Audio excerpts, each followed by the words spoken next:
Hey there, y'all, and welcome back to Booked with the Cook. For today's recipe, I'm getting a little inspiration from a specific book in the Redwall series, Loamhedge. So why don't I read y'all a bit of said book to find out what recipe we have in store for us today. Redwall Orchard was a riot of blossoming fruit trees and bushes, pink and white flowers crusted thick on every branch, their petals carpeting the grass. Apple, pear, cherry, beech, hazelnut, and almond trees flourished in rows fronted by raspberry, strawberry, red currant, and whortleberry. Summer promised an abundant yield. Torrin cast an eye over 3 trolleys laden with buffet lunch, spring vegetable soup, brown bread and cheese, dandelion and burdock cordial, followed by a dessert of damson preserve pie. Who did all of this?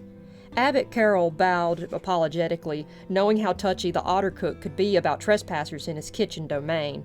I offered to help, Grandmum Gervil. You looked so hot and weary when I met you in the orchard for a breath of fresh air. Gervil and I decided to help you out. Is it to your liking, my friend? Toril bowed thankfully to them both. My thanks to you. I couldn't have done it better. So vegetable soup with bread and cheese, huh? Yep, that screams French onion soup. So with fall right around the corner, we're going to be using our homemade veggie stock once again to make a Redwall diet appropriate French onion soup. And since this is inspired by a section from the book Loamhedge, I declare it Loamhedge Onion Soup. But since this is a quote-unquote vegetable soup, not just onion, that means we won't use just a regular onion, but all its cousins too. So for this recipe, you'll need 4 to 5 large onions. I'm using sweet Vidayas here, but you can use whatever kind you like. 1 leek, 2 or 3 shallots, which are basically what you'd get if an onion and garlic had a baby. 3 to 5 cloves of crushed garlic, depending on your taste. A knob of butter or about 2 tablespoons of olive oil. A hunk of hard-aged cheese, but not just any cheese. Try to use either Swiss or Gruyere. Do not, I repeat, do not put American sliced cheese on this. Please, you will hurt me if you do. And finally, you'll need a slice of good, crusty bread. Now you can use a French baguette, artisan bread, but today I'm going to be using my own homemade sourdough loaf. If you guys would like for me to teach you how to make this, let me know in the comment section down below.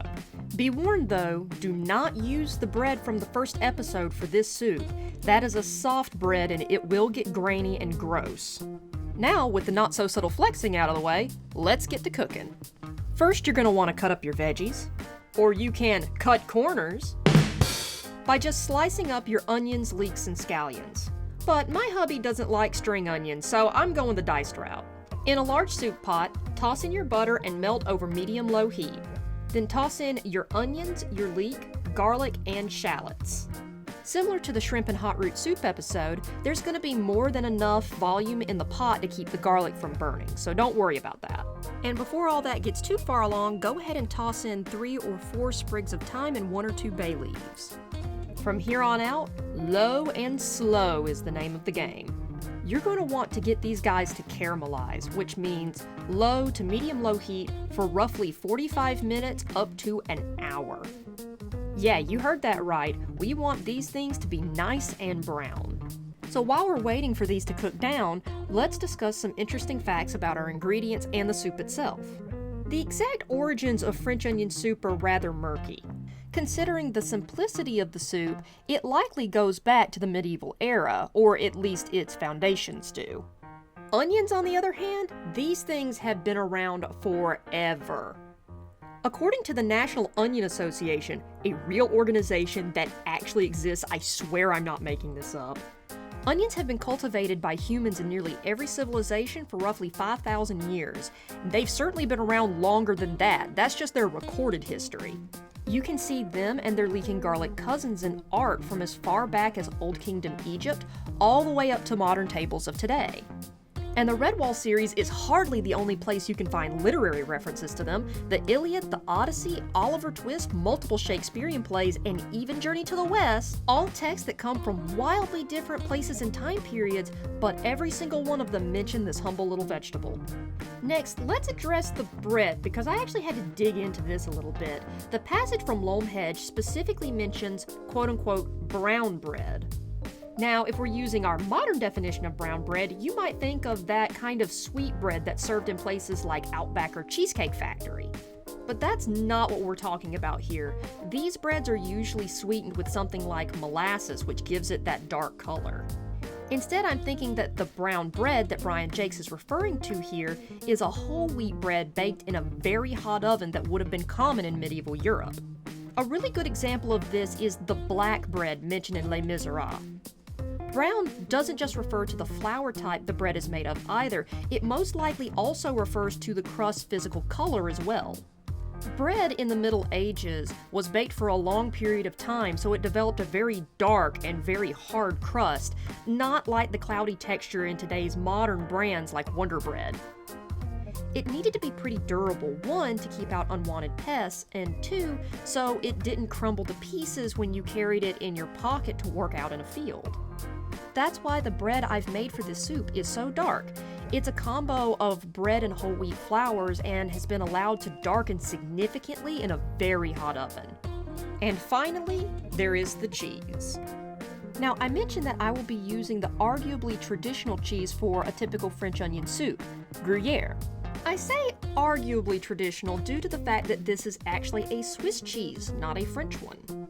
However, it's a hard cheese with a distinct salty flavor that comes with being aged, which makes it pretty reminiscent of a hard medieval cheese, which is awesome since that's totally what we're going for. Also, this area likely traded this cheese or cheeses like it with folks in France since they are extremely close neighbors. Then there's the history of the soup itself. Now, there are a lot of stories about the development of French onion soup, and most of them I've noticed are associated with the grandeur of the French royal court a generation prior to the French Revolution.